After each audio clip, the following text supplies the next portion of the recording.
Hello and welcome back to the development of the Feersum scheme compiler. So in the last stream we were looking at starting to add syntax rules macro support to the language, and that's where we're going to continue this time around. We were looking at the implementation of macro patterns, which are the part of macros that match some syntax as opposed to the macro transformer bits, which are the things that then do something with the syntax that you matched. So we'll start by having a look at what went on in the last stream and then look at where we're going to go today. So in the last stream, most of the work was in this new macros file and the associated test file. So we've added a new type, which is a macro pattern, and the idea is that the macro pattern is going to be something that we can pass from a syntax tree, and it's going to define the syntax that the macro should match. So the way a macro works in Scheme is that you have what appears to be like a normal function call, but if the thing that you're calling is a macro, then all of the arguments get matched against the pattern to work out which how to expand it. So you then have each pattern has a corresponding transformer which says, like, if you see arguments that match this pattern, then transform it into this piece of syntax. And then that's what we would end up compiling, the transform syntax rather than the original thing that was written in the program. So we have support so far for some simple patterns. So we can have constants, which are anything that you can write as a syntax constant, so like numbers and strings, booleans and characters. And we also have support for variables. So a variable is where you just say, I want to accept any form. So you can give it a constant value, or you could give it a list or anything like that. And it gets bound to a variable that can then be used in the syntax transformer. When we expand the pattern, you can say, oh, anything that matched this specific variable, go and replace it and insert it into the result of the macro. And then a form, which is matching like a nested piece of syntax. So currently we support forms that have got a macro pattern list in them, but there are other kinds of nested forms, like we have dotted list patterns, and the thing that we will be working on today, which is the ability to specify repeats inside a form. So I'm going to start by running the test just to make sure that everything is still up to date and working, and we'll go from there. I haven't actually worked on this since the last stream because I got sidetracked by a bug in another project that someone upstream wanted fixing. So this is the documentation for the macro pattern from the R7RS spec. We've started here. A pattern is either an identifier or a constant or one of the following. So we've got the support for identifiers and constants, and we've got support for this, one of the following. You can have a form which contains patterns inside it. So we support that recursion. So because our form macro pattern type has a list of inner macro patterns, so if you've got 3 things inside your form, it will match 3 of whatever's inside there, and then this could again be a form and to continue matching down into the inner syntax. And this is where we want to go today. So we've got dotted patterns, which would be if you've got any number of forms. Well, actually, it needs to be at least one. So there's got to be at least one form, and then a dot, and then there has to be one trailing form. We've done something similar to this before in the arguments to lambdas, so might be able to crib stuff from there. And then there's going to be a corresponding pair of forms for when you've got a pattern with, so you can have any numbers of patterns followed by a pattern and then an ellipsis followed by any number of patterns. So what this effectively means is that at any point in your form, but only once, you're allowed to have a pattern that repeats. And how that gets matched is, instead of you getting, if it's, for example, a variable, instead of you getting one match for your variable, you'd end up with several different matches. So you can end up expanding out more than one match. So you can say accept any number of arguments, and then you can do something with every single one of those arguments. So that's what we're going to start today. We'll have a look at supporting the dotted pattern first. So the dotted pattern is going to be a different form, I think.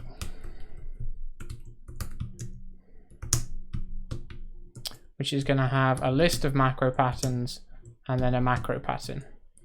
So matching this, it's going to be a case of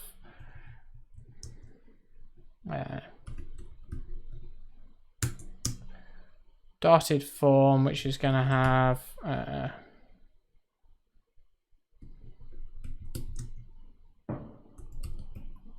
it's going to have a pattern, a list of patterns, and a tail. And we want to do the same thing that's being done here with the form type, where we want to check to make sure that we've got a form, but instead of mapping the inner list, we need to take one element out to make sure that we've got the one final trailing element in our list, and then match the remainder of the list. So I think I'm going to split the list into list dot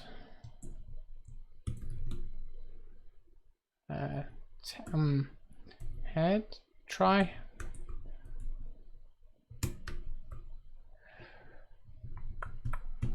last.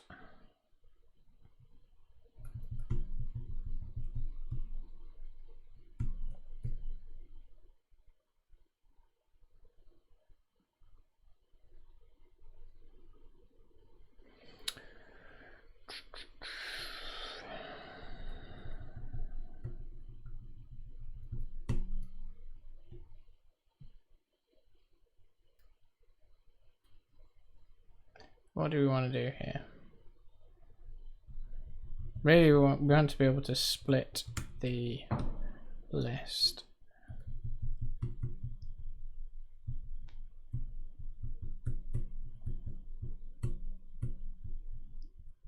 So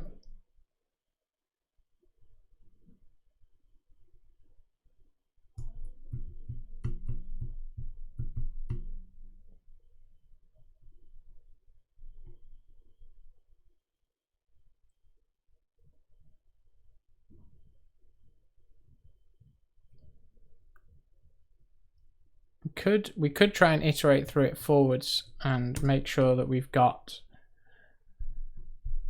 one last thing at the end.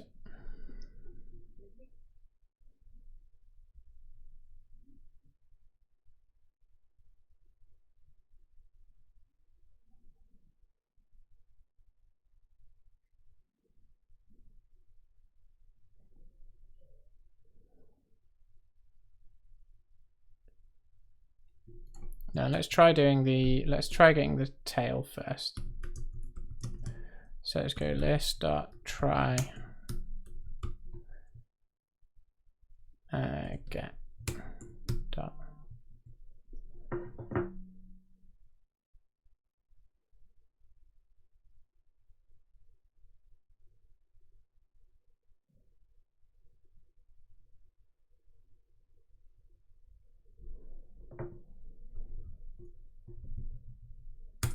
try last. And we'll match that.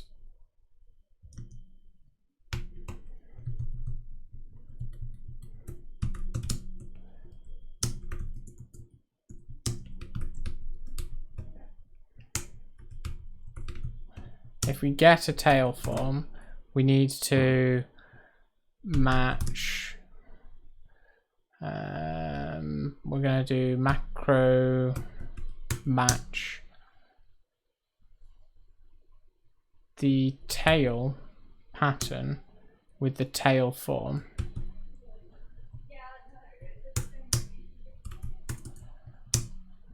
And do something. And if we didn't get anything, which is if the list is empty effectively, we just return a failure.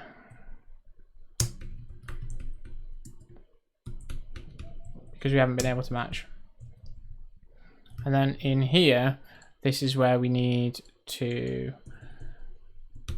see. So if we get, okay, we've managed to match some inner variables.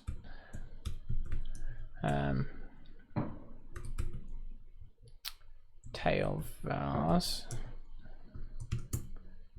Or if we failed, we just want to return the error.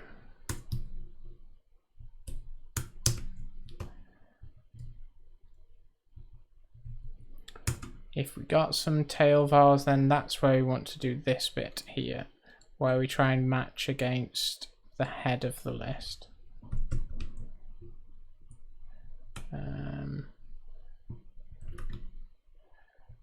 List.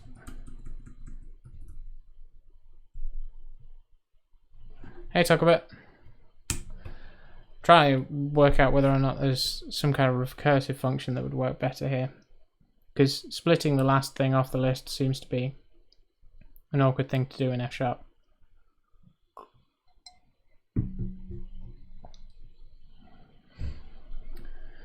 What are you complaining about?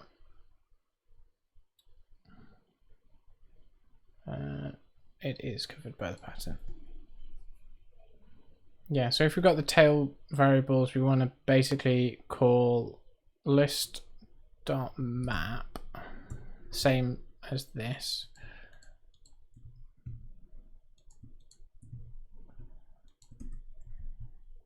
But we only want to do it over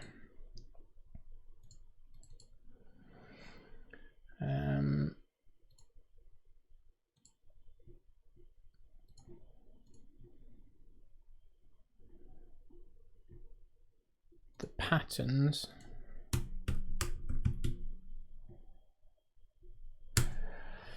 Yeah, like a pop, but unfortunately lists here are linked lists, so taking the head of the list is really easy, but taking the tail of the list is more awkward, which is where I think rewriting this as some kind of recursive function that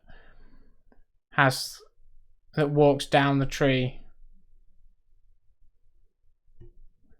is going to be a better solution.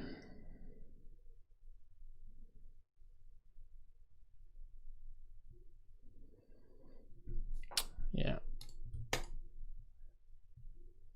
I think what we want to do here is kind of like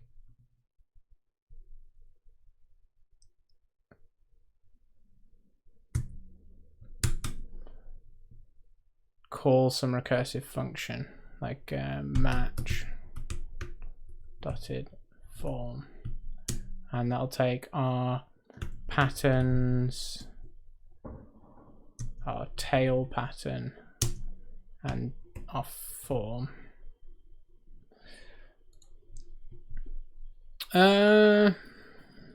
You could reverse it.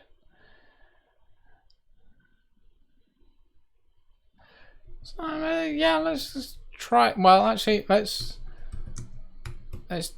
try doing that as a recursive method.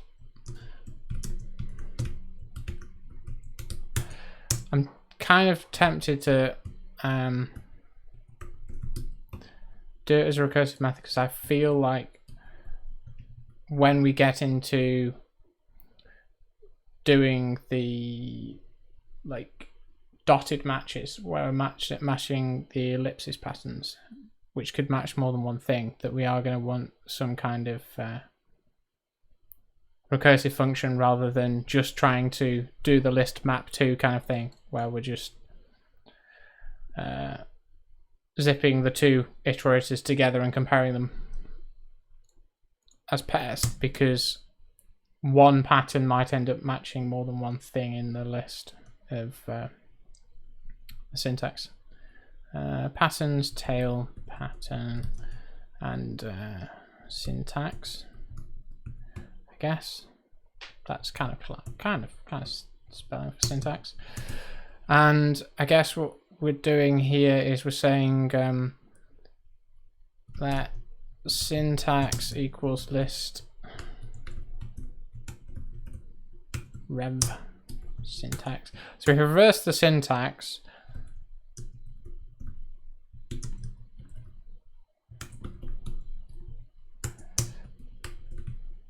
and we reverse the patterns, and then we do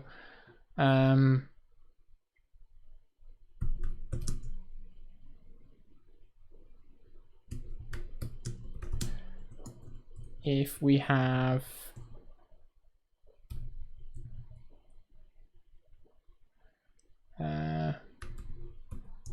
some syntax with a head, we do macro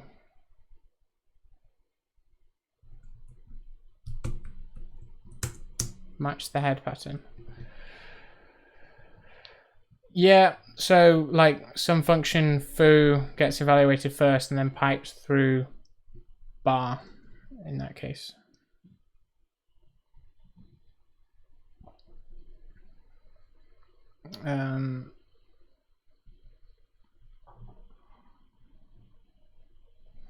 Some function foo and then bar and then baz.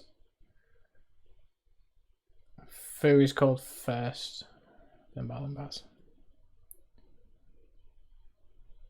I'll try and find a pipeline and then show you how it works rather than trying to work out from your example. So how about built-ins? We find these. Here we go. So in this case, we get the list of constructors from a type and then pipe it through seek.head, which takes you the first thing in the sequence, and then pipe that through import reference. So in the end, the thing that we get out of this whole pipeline is a method reference. And then there's also the backwards one, which makes it go the other way around. So in this case, we do this bit, and then actually it's the whole thing here. Do this whole expression and then send it to this, which is in this case effectively the same thing as just putting a an opening paren there and a closing paren there, but it's just it's more F-sharpy, isn't it? So in fact, like in some cases, I do just do fields to add, to call the add method like that. The other one that is interesting is the kind of composition operator like this.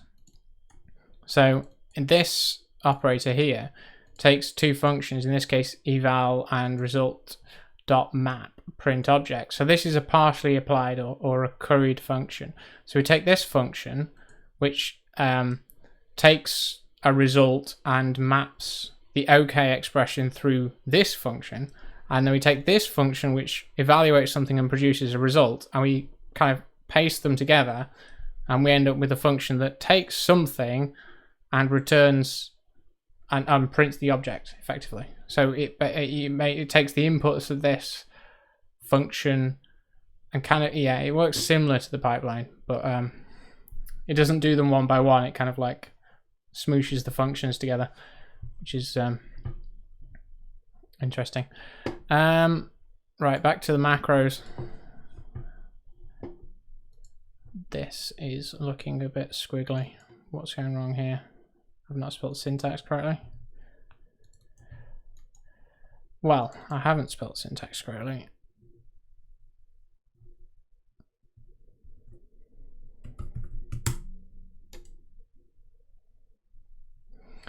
I wrote a bit of Elm once. It's quite nice, actually. The idea of doing like functional stuff and having lists and all the rest of that to build up HTML was actually not the worst way of doing HTML templating. And it did make, because quite a lot of HTML stuff is quite verbose with the opening tags and the closing tags and the whole XML-ness of the whole thing. It's quite nice. So we got a list with two things in it, or we got an empty list. If we've got an empty list, we can just return result.error because we failed to match. If we got something, then we need to take the tail pattern, and this is actually the tail, isn't it? Because we just flipped it, and this is the rest. And so we're going to do match the tail pattern. And if we got okay with some vars, do something. If we got anything else, we can just return the error. And then here what we want to do is list.map to blah blah blah. So we'll run macro match again. In this case, the thing that we're matching against is this patterns list, and the thing we are matching is rest. And that's going to give us a result. And then we can do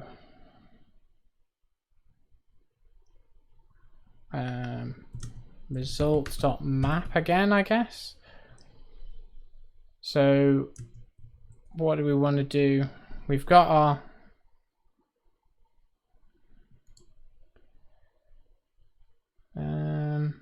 collect takes a mapping that produces a list. Okay, so that's taking the lists of lists and turning it into a single list. I think we want to do list.append tail vars. No. So we just paste our variable on the end. And we might want to reverse the whole list again. Maybe. Let's leave it like that. Let's go and actually write a test so we can see whether or not we end up with anything sensible out of this whole thing. So macro tests.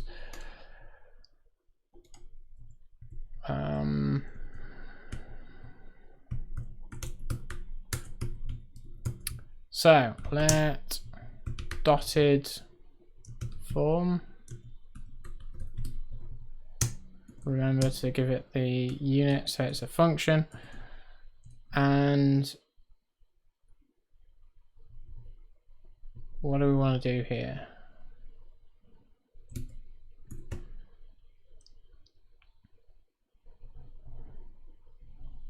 So we get this form match thing up here. What's form match doing? It's running macro match, and then if we get a list of bindings, it's returning the bindings.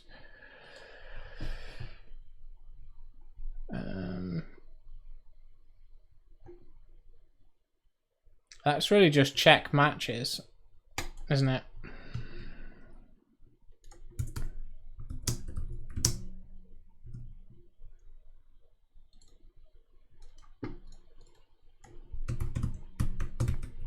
Or assert matches. And then we can do assert matches. I would really like to do something about the how verbose writing some of the syntaxes ended up being.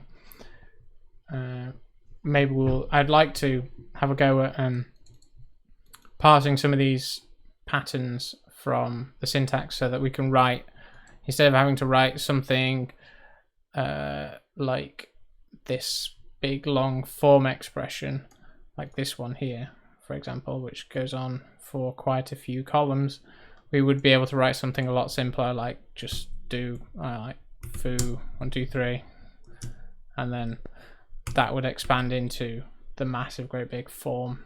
Do you see? And we can already we can already parse the syntax. We can already parse the forms. It's the but we can't parse the patterns, and this is a form pattern. That's why it's nice. Okay. What are we doing here? We want to do. Let's do a dotted form. Assert matches, and we'll give it. We need to give it a dotted form, and the dotted form is going to have nothing, and then because we don't care about the head of the list, and we'll just say, I don't know, pattern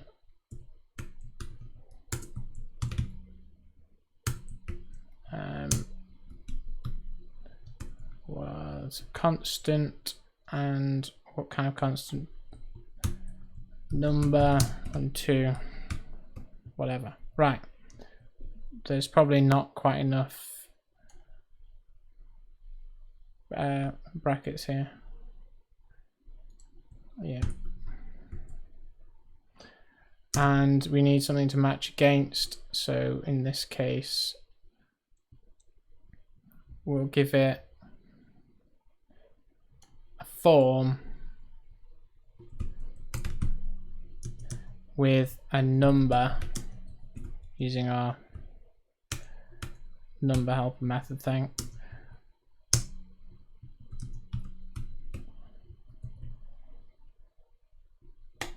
So there's another case of piping. So in this case, this is a syntax node kind, and we pipe it through the node method, which takes a node kind and turns it into a fully fledged node. So it basically just gives it some fabricated position in a syntax, like pretends it existed at some point in a source file. Okay, so I guess we want to say this is going to be empty.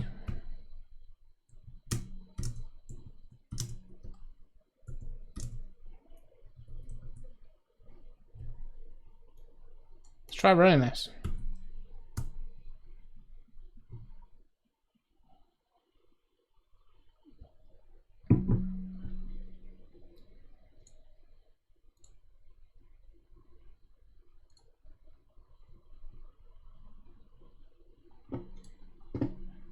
It's still building.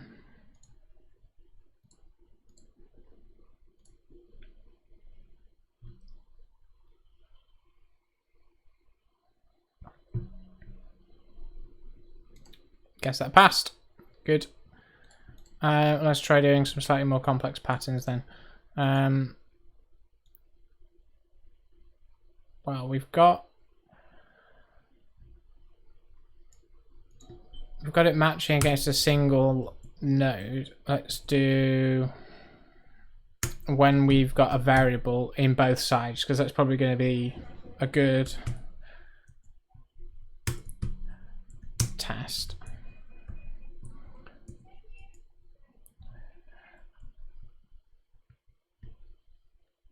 So we'll have like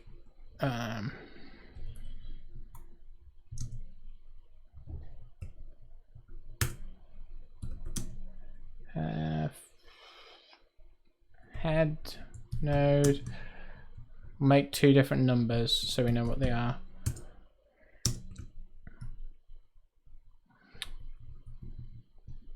then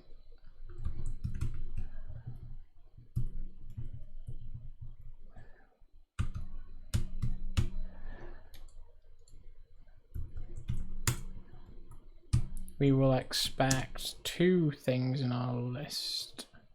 Is that the right way around? No. We want a list of pairs.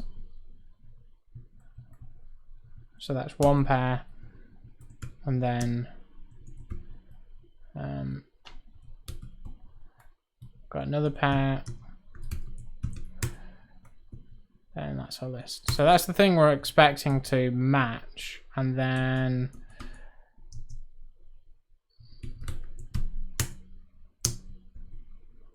this is why we need to do some parser stuff. We'll make a dotted form again, and it's going to take in a list head, it's going to have a variable pattern.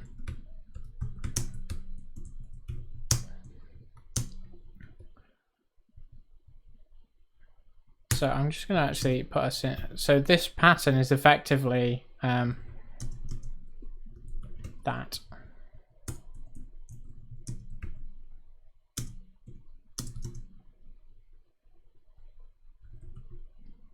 1, 2, 3.4.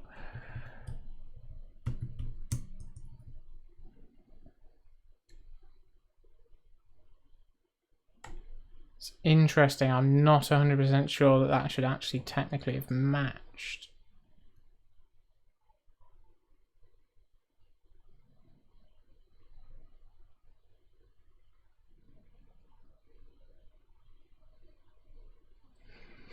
Because I don't think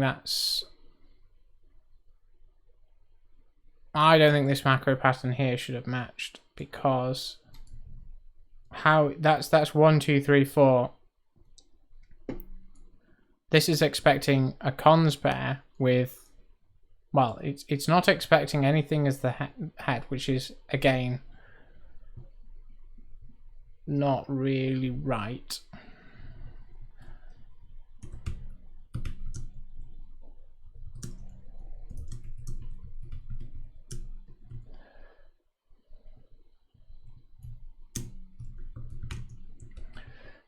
And then the thing it's matching against is completely different. So in this case, this is a proper list with one thing in it, and this is expecting some kind of malformed cons pair, which doesn't really match up.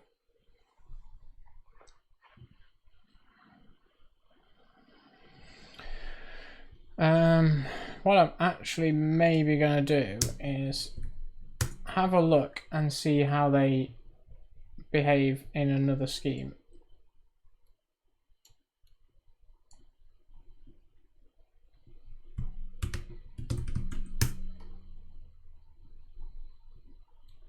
So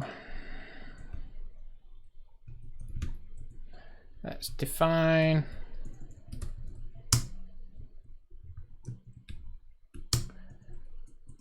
and our syntax rules are going to be, a pattern is going to be head.tail, and it's going to expand to begin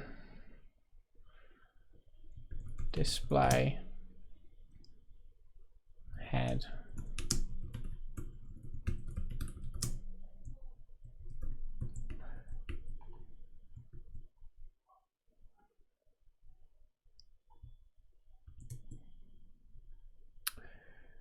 Keyword binding must be a keyword. What's gone wrong there?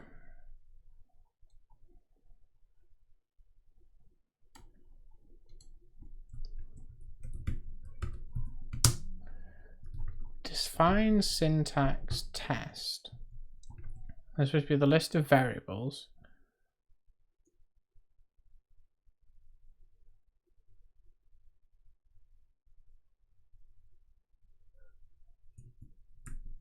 And then what? The list of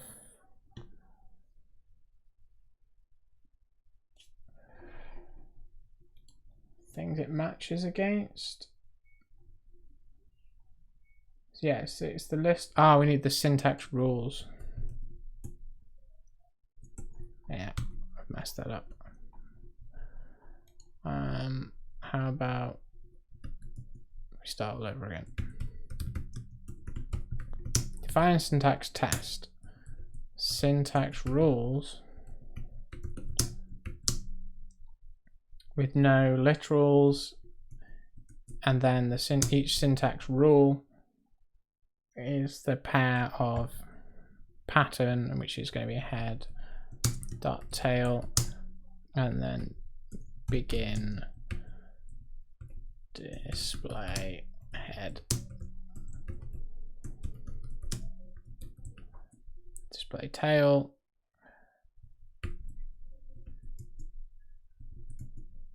and then now we should be able to do test. What does that do? Syntactic keyword may not be used as an expression.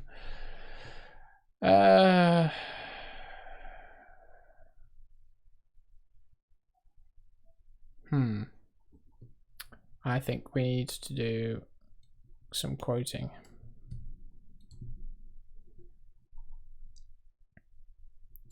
Syntax rules, and then we'll say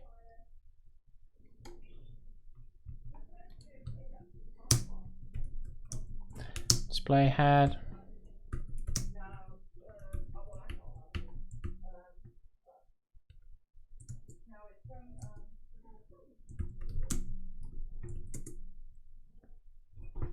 test unspecified return value.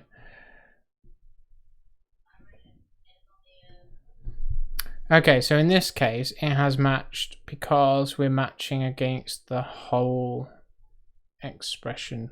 So you don't need to have, what I'm checking here was that this didn't need to be, if I'm matching with a dotted form, this didn't need to be like that, but it doesn't. But we could do test A, B. We should make these into things that aren't going to cause errors.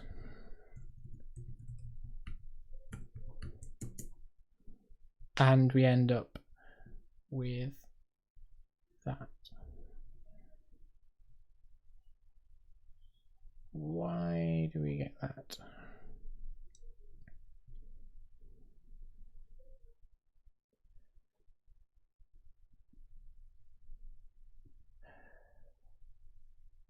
Okay, yes, because the dotted form is just matching not just the last element, but it's matching everything after that. So everything we've done so far is nonsense, but at least we know how it's supposed to work.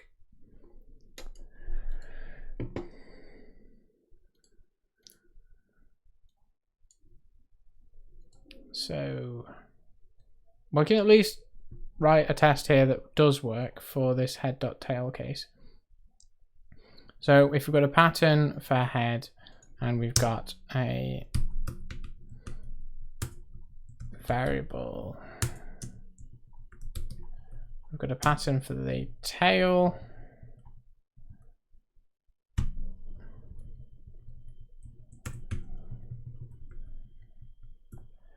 right, what do we want to match that against? We want to match that against a form with two things in it, head node, tail node.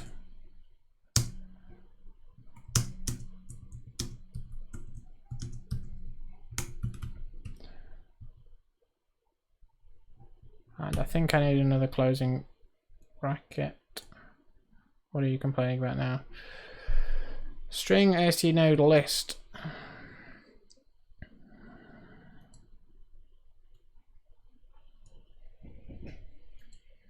That needs to have a comma.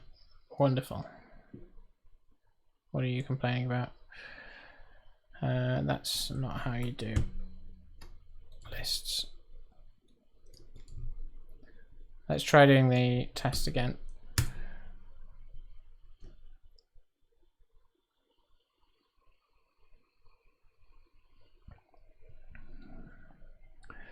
What do I think about censored?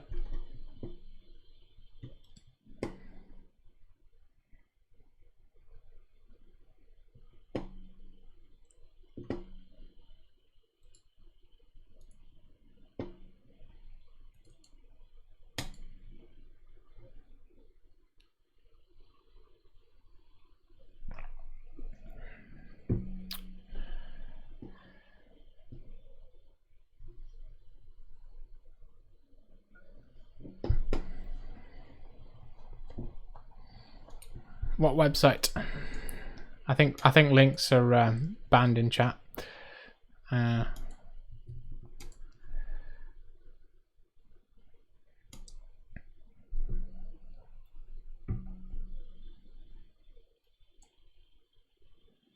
What failed? We got a test that failed. Macro test, dotted form patterns, seems likely.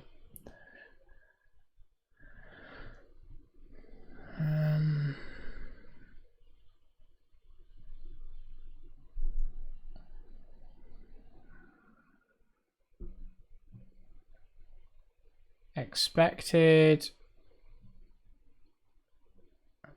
a list 1, 2, 3, 4. Okay, so the list is the wrong order.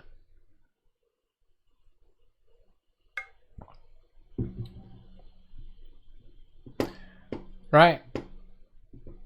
Have a good time. Talk a bit. I'll see you whenever. We need to sort this list. I don't think it really matters which way round. I mean, it's odd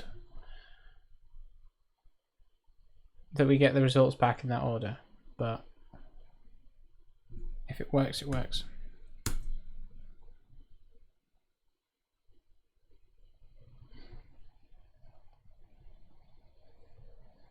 And we're going to turn these things into a map in the end anyway.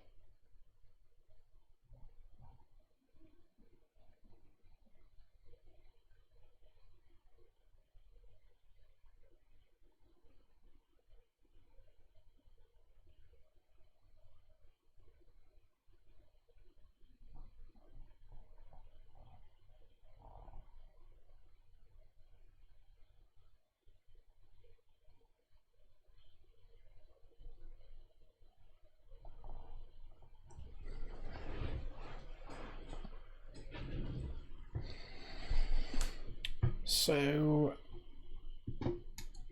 this is nonsense. I'll just get rid of it. You need a form with at least 2 things in it to be able to match it with a dotted pattern.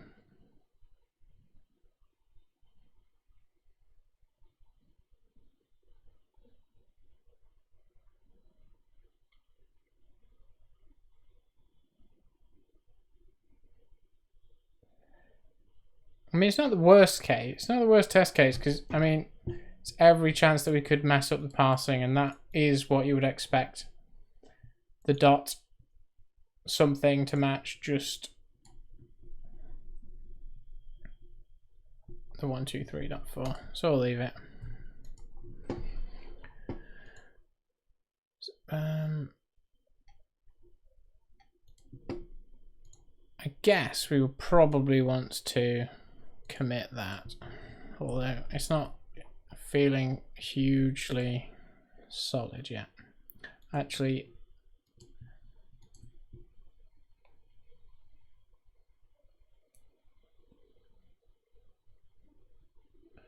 it's the fact that we don't actually deal with the tail var stuff correctly here.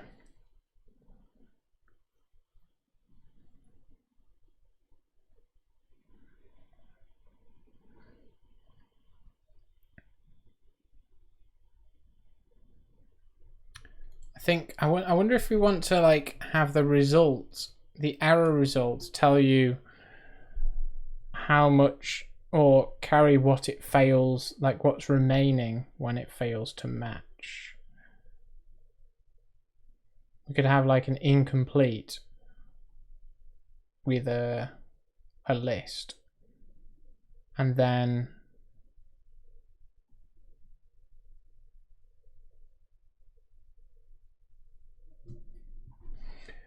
I'm trying to have a think about how forwards compatible this needs to be, because how does an ellipsis pattern match against a form?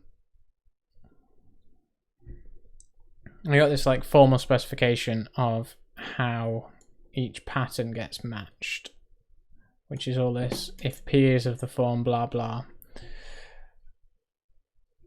So it says if P is basically a standard list with 1 to n things, then it matches E if E has n elements that match P1 through Pn. We already do that.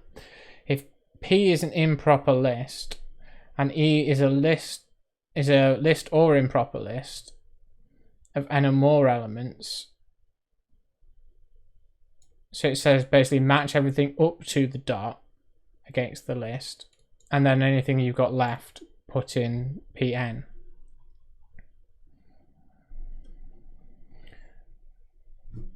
When we've got ellipsis, it says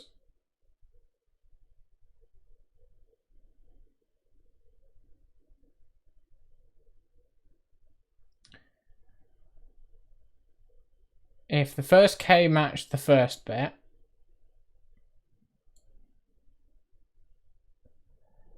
the next M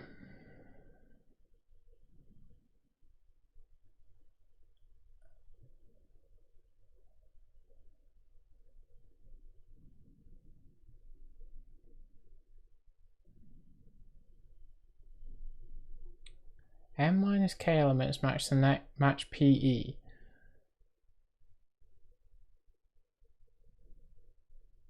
Whose remaining N minus M elements match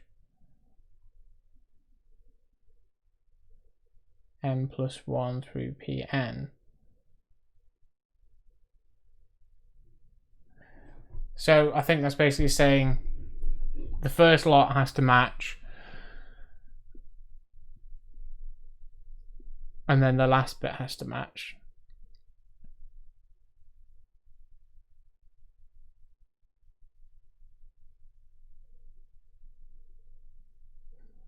So we can do some kind of like forwards backwards matching when we've not got a dotted one. It's when it gets to a dotted one that's going to be awkward. So how do you match a pattern that's got an ellipsis and a dot? So it says the first K, so all the fixed stuff before we see an ellipsis must match P1 through PK, and then M minus K must match PE, so then the next however many must match the pattern with a repeat, and then the remaining elements must match that. So is it basically just saying while it matches the pattern you can continue to match it? And then it says the nth and final coda matches PX. And then the same thing with vectors. I don't know. I'm slightly confused by the but I think we are doing the improper list match or proper improper list match wrong.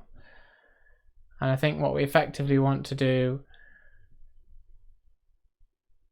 is match this sub pattern and then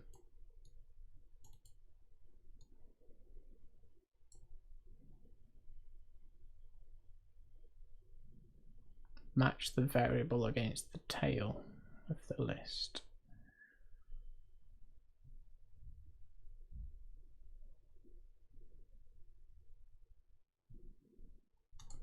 We'll commit this as is though. So we've got at least some record of what we managed to get up to.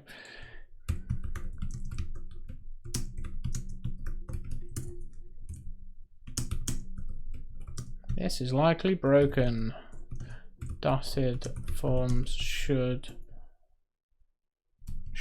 match the tail of the list against the pattern.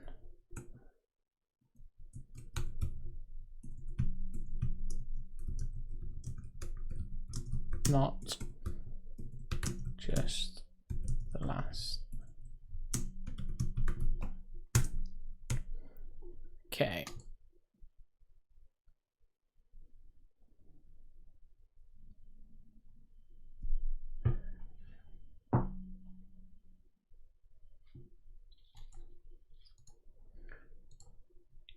It's not.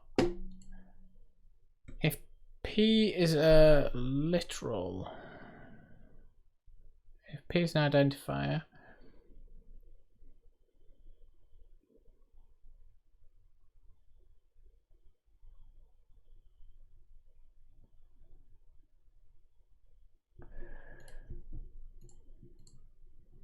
one thing I have just noticed there is that we have missed off the underscore. So if P is an underscore, then it just matches, but doesn't actually bind anything.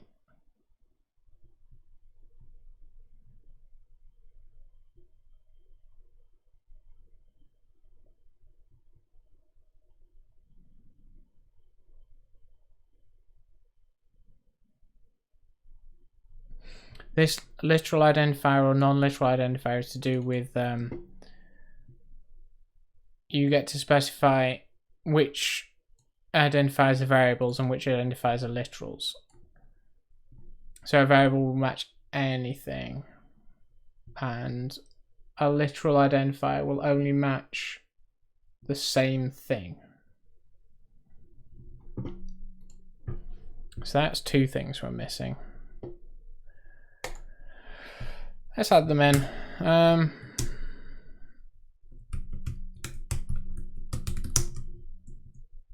It could be an underscore, or it could be a literal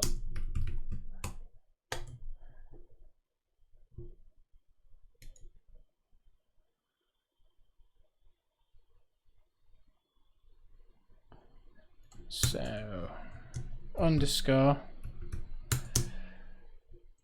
An underscore matches anything basically.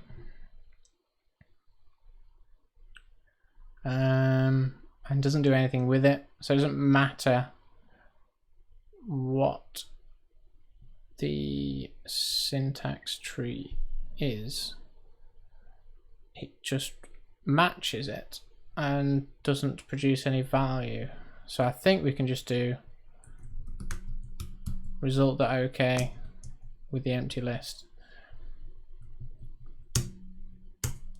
and literal with an ID matches another identifier.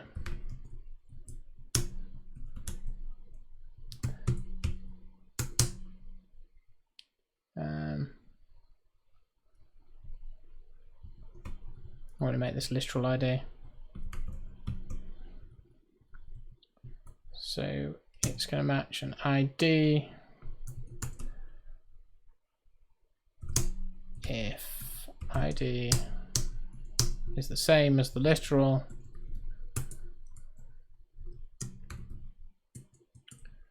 We'll return OK. Again with the empty binding, because we don't need to actually produce anything. Otherwise, it's a result of error. And in all other cases, it's an error because we only match the literal ID against a literal identifier.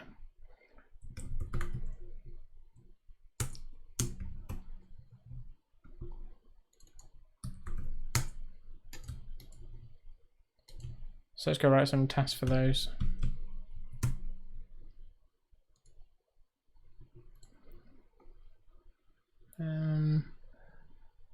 Put them.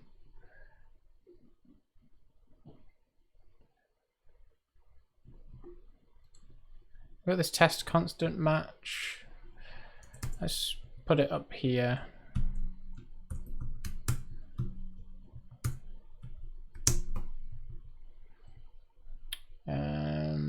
Literal identifiers only.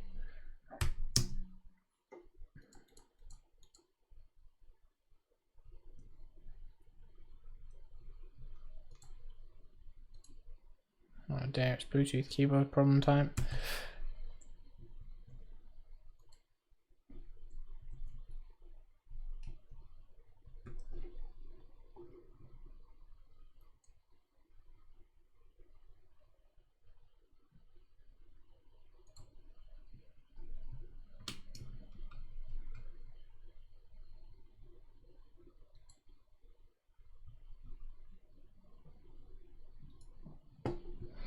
So, literal identifiers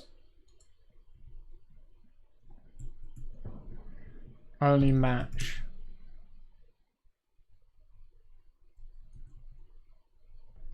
this is not going well.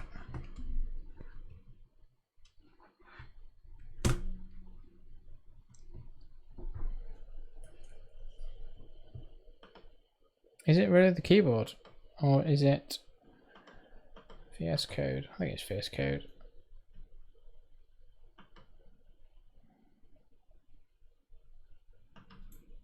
Yep.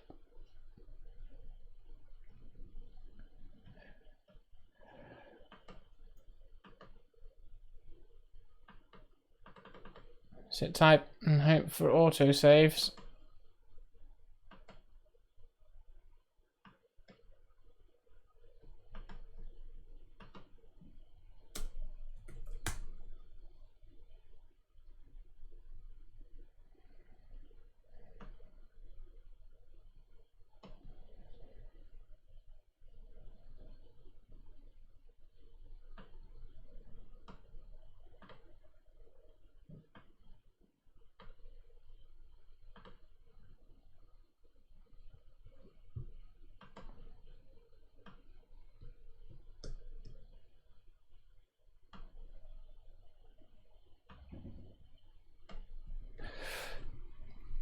I think it's working better now, maybe.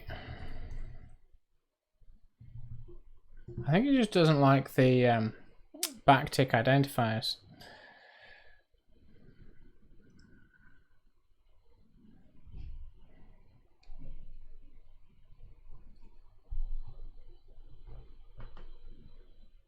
It's not going well. How do I close the backtick identifier if the editor's freezing?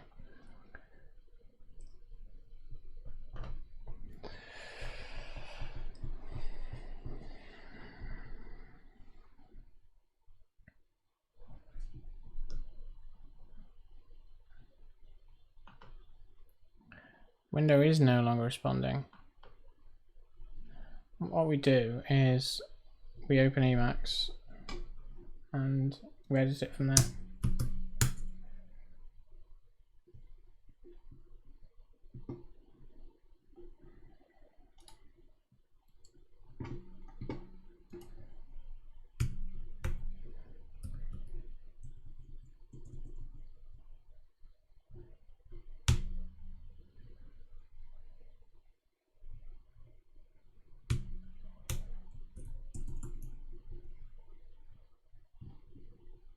Where is it?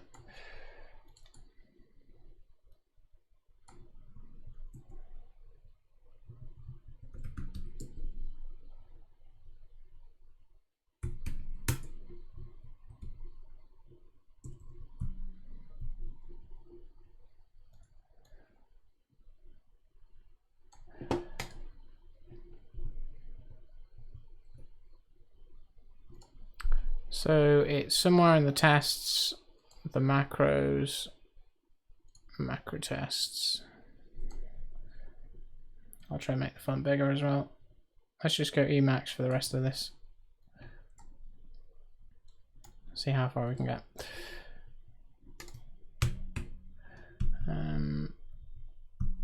Simple form patterns. Yeah, it's just this.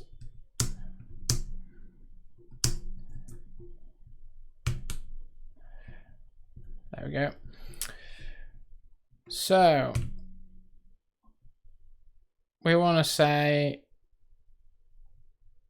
let test ID match their literal values. Test ID match some ID is going to say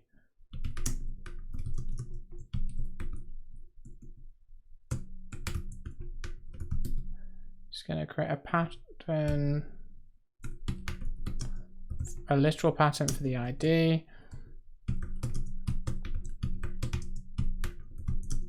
And it's going to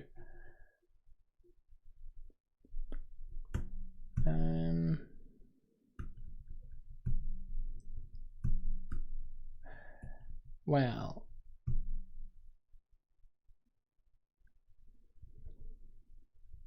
do you want to make this a theory and then just have whether or not it matched?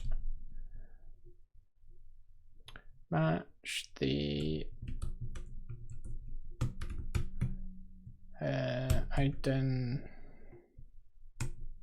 it's not a constant, is it?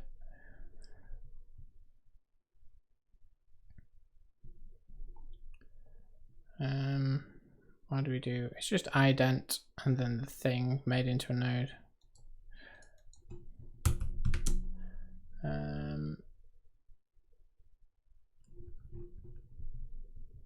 Yeah, let's make this a theory.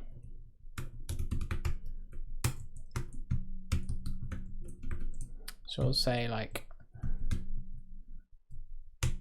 if you've got if and you match it against if, you expect true.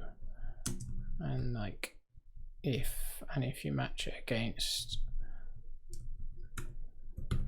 else, you expect false, kind of thing. And then we can say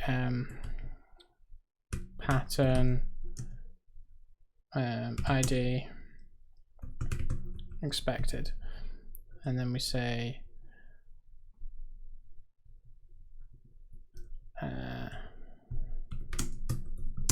actual is match the pattern,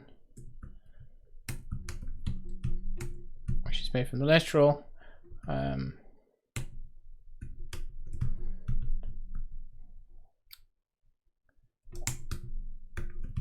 Match the pattern against ident the ID made into a node, and if you get OK, return true, otherwise return false. And then we just want to do assert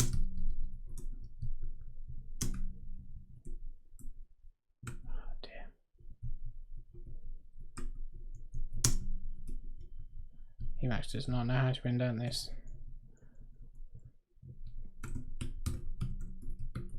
Set.equal let's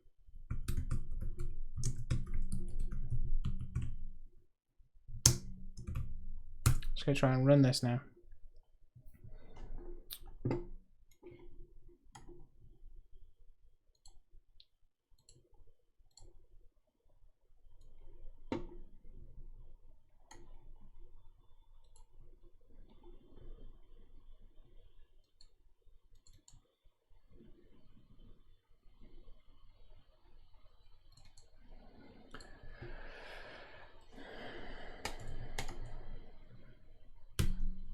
Run that task.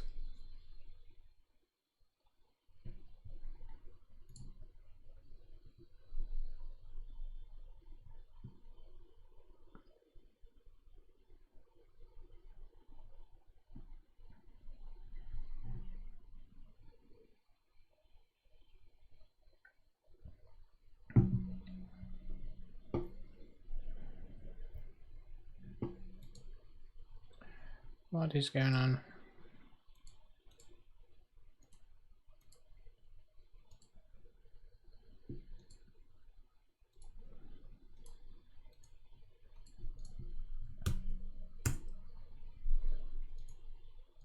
It's not running it. Is it because it's waiting for OmniSharp to install? Probably. Downloading, fetching test tasks. Just try running .NET tests.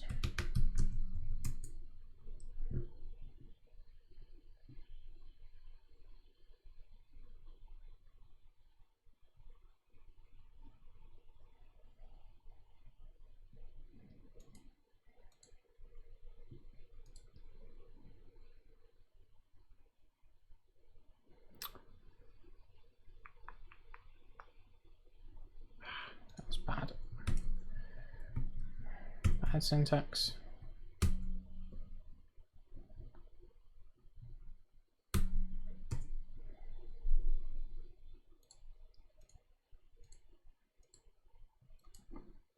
I don't need the Razor language server.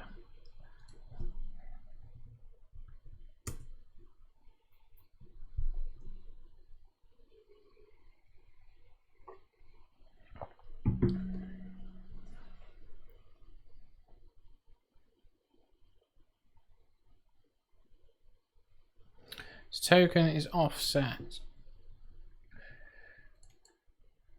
Macro tests 39.9. 39.9. That's because this needs to be like that.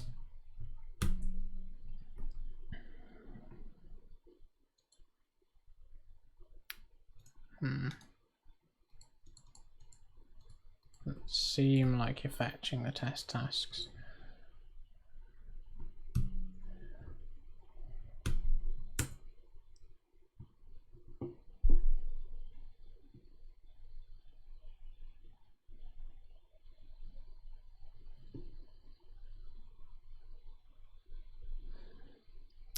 Not sure about that pattern stuff, the macros. It's definitely the current dotted form stuff is definitely wrong.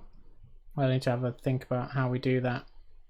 I'm thinking some kind of like recursive function where we go through from the head of the list and match each pattern in, and then match the tail pattern against the tail list.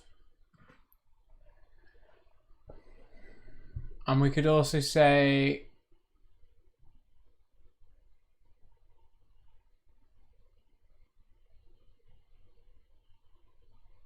if the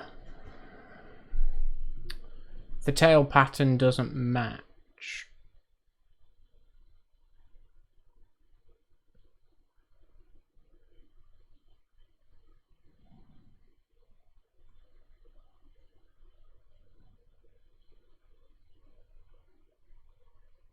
yeah, so like the rest pattern would match as long as it's not variable or discard. It would match the list of them. Or if it was a literal and the tail was a single element list, effectively.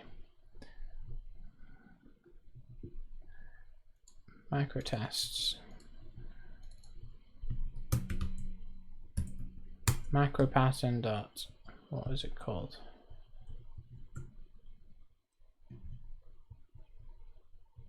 Literal? Is that not it? Is the test is actually working now?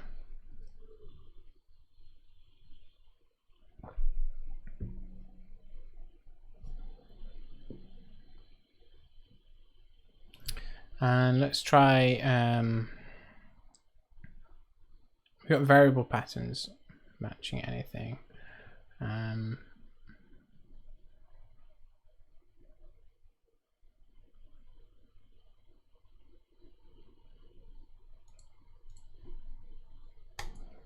We can just do the same thing. We just copy and paste this and do the same thing for wildcard patterns.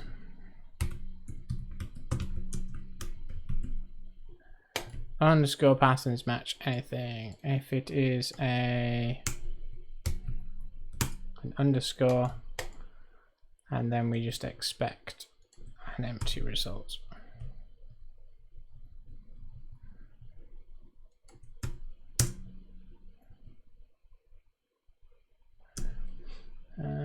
Well, just unit value, I guess. And then we'll say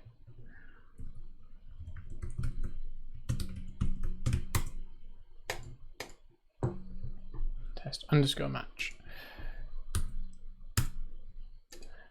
But at least those tests are passing now, so that means that the new identifier based ones are working. So like else does match if it is what we're expecting. Testing.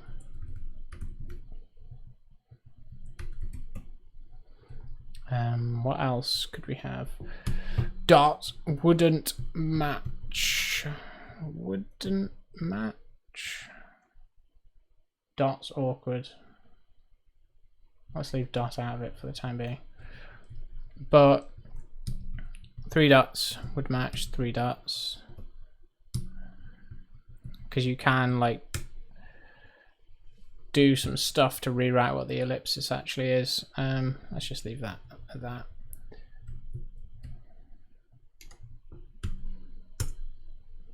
Don't need to override it.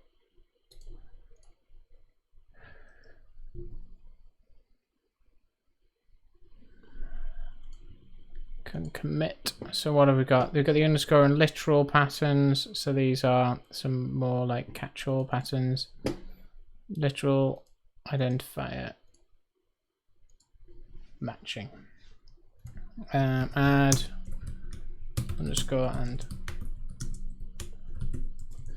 underscores match anything. Only match their exact ident.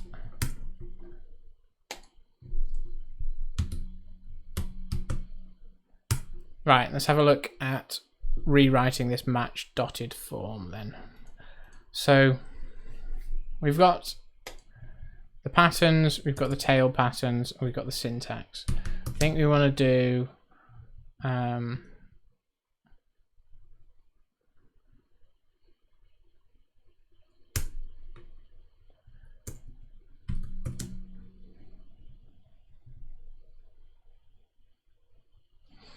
match syntax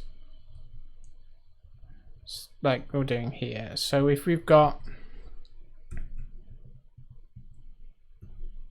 a head and a rest, we'll do list.head on the patterns.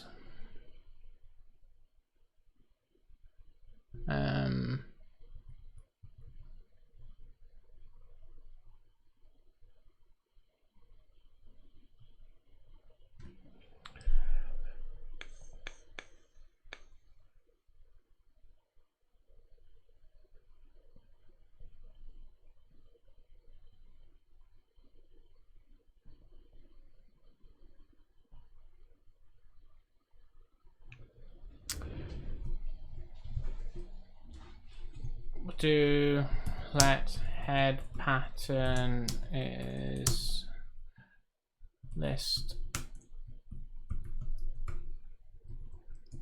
Try and get our pattern. Or do we want to match the patterns in here? Let's match the patterns.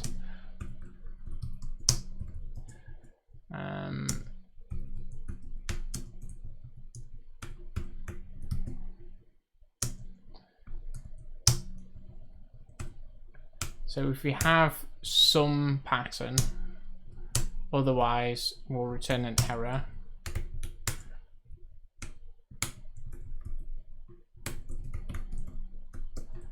Because that's the case where we didn't have enough in the fixed list at the beginning to be able to match. So that's so we've got our pattern list, which is like A, B, C dot D, and we're trying to match it against something that's like 1, 2, 3, that would match. We don't bind anything to D. But if we're looping through, we've got something in here and we haven't got a pattern, that would be the case where it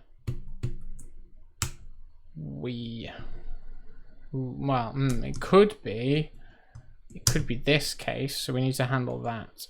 So it could be the case that we don't have we need to match the tail. So this is when we run out of fixed patterns, and that's when we need to do the tail match. So let's do the tail match there. But if we did have a pattern,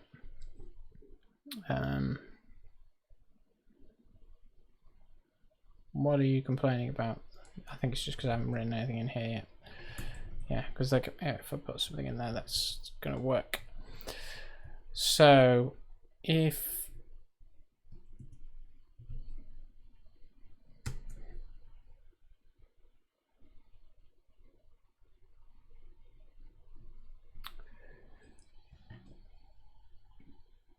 we didn't have an explicit pattern for it, we need to match the tail against the syntax. So we do macro match tail pattern syntax. That's not quite right.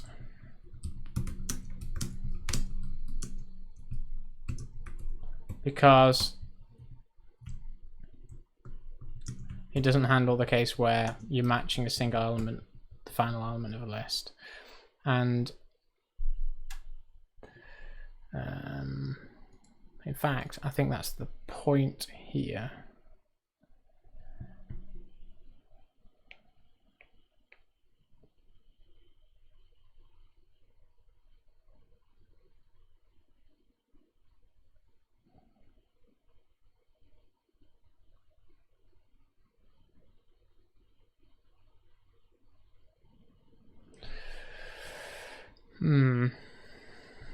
The syntax is a list and we're trying to match it as a whole node. So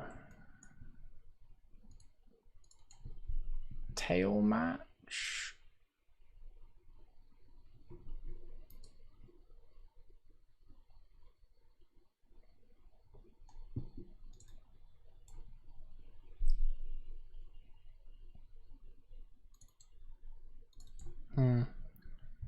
Need to do something with the syntax, but we can leave that for now. Let's just fix it up later. In fact, syntax.head is the head.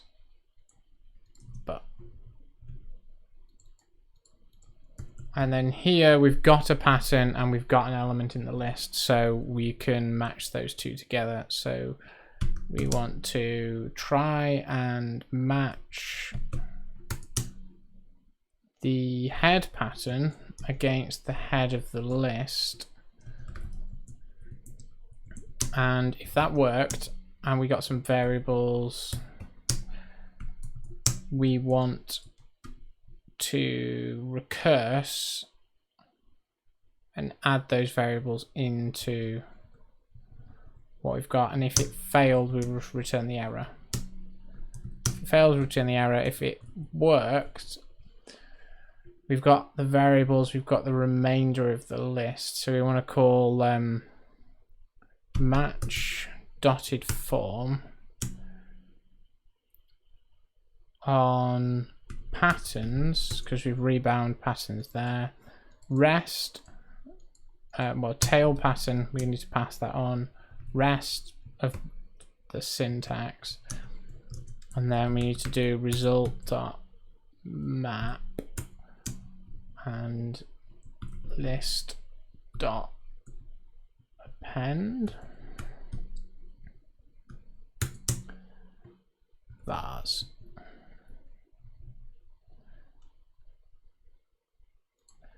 So basically take whatever variables we manage to capture. Can we do prepend?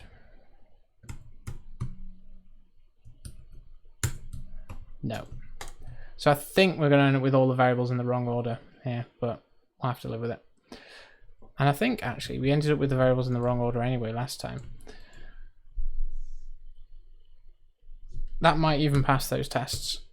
And it's starting to look a lot more like what you would expect.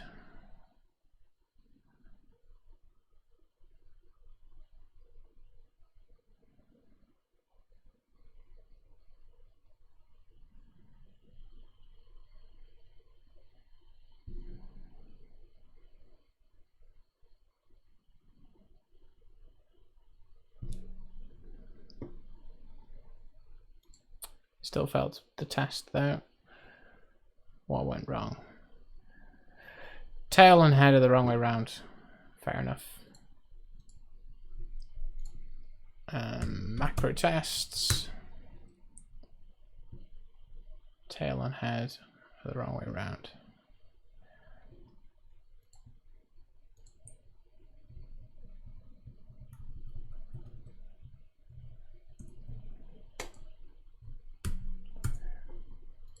And what I'm thinking here is we want to do some kind of match over the syntax in here. So we want to do like match syntax with, again, to find out like, is there is it a single element list? And then match it against the tail pattern, and then if it's a list, then do some kind of like composite match against where we just say if it's something that could match the whole thing, just return that, and that kind of stuff. But then we've got a syntax match here, and we've got a syntax match here. So what I think we really want to do in this case is I think we want to invert these two. So I'm going to just stage the changes so I've got somewhere to get back to. But I think what we want to do is make this match the outer one where we find out what patterns we've got. If we've got a pattern, we do something. If we haven't got a pattern, then we do the tail match case.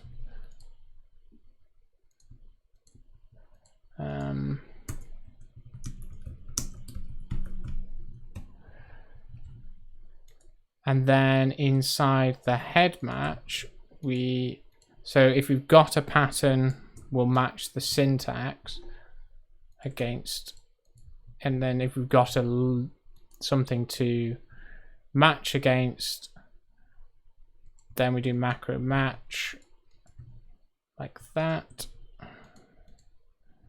If we don't, we say there's an error. So that's the case where you've specified a certain number of patterns and there aren't enough elements in the list for it. That's that case there. And this is the case where you've not specified enough patterns to match the list. So that's when we need to take into account the tail pattern. So tail pattern. We kind of want to say, again, match the syntax if it is a single element list.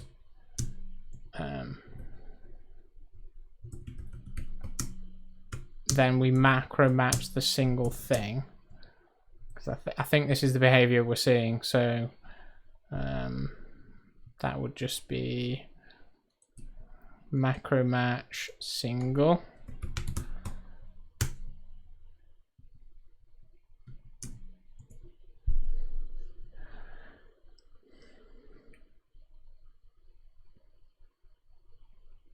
And if we see an empty list,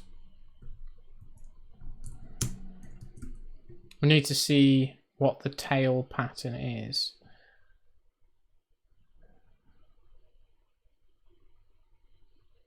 well, actually it's any other list, isn't it? Any other list. We need to see what the tail pattern is, and if it could be something that matches, we'll deal with it.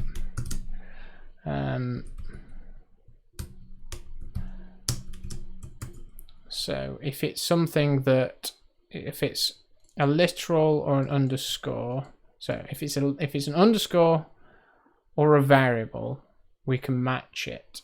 Otherwise, we can't.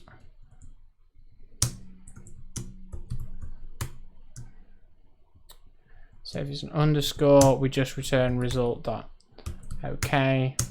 with no bindings. If it's a variable, I'm going to return our result.ok with no bindings for the moment.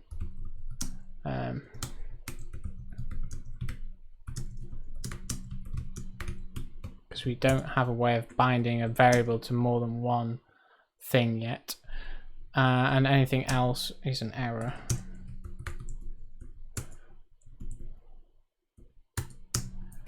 Because we, like, if you've tried to match the tail of the list against something that contains more than one thing, and you try to match it against like the constant 3, it's just not going to match.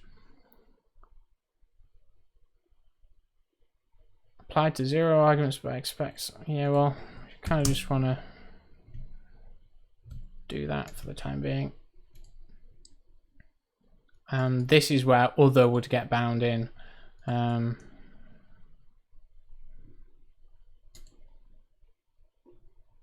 Does that pass the test then?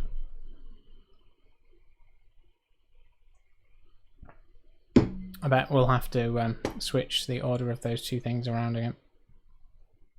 No, we shouldn't, because we're still iterating through things in the same order. We've just inverted the pattern matching.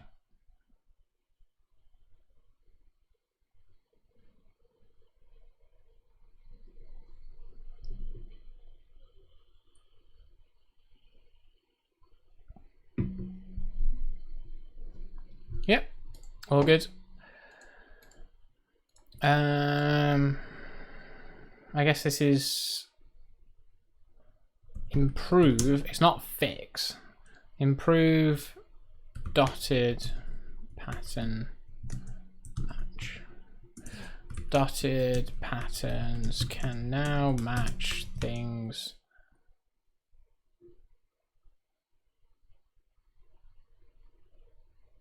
match in cases where the tail doesn't have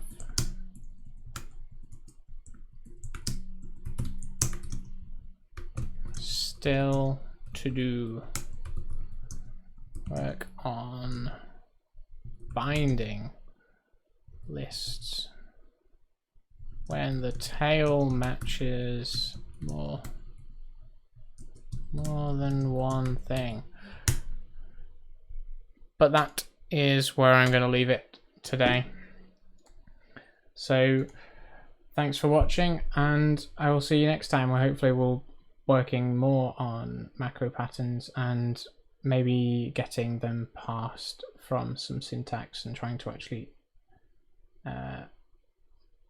match them against things which have also been parsed from source, so we can start building up some more complex patterns and making them all work.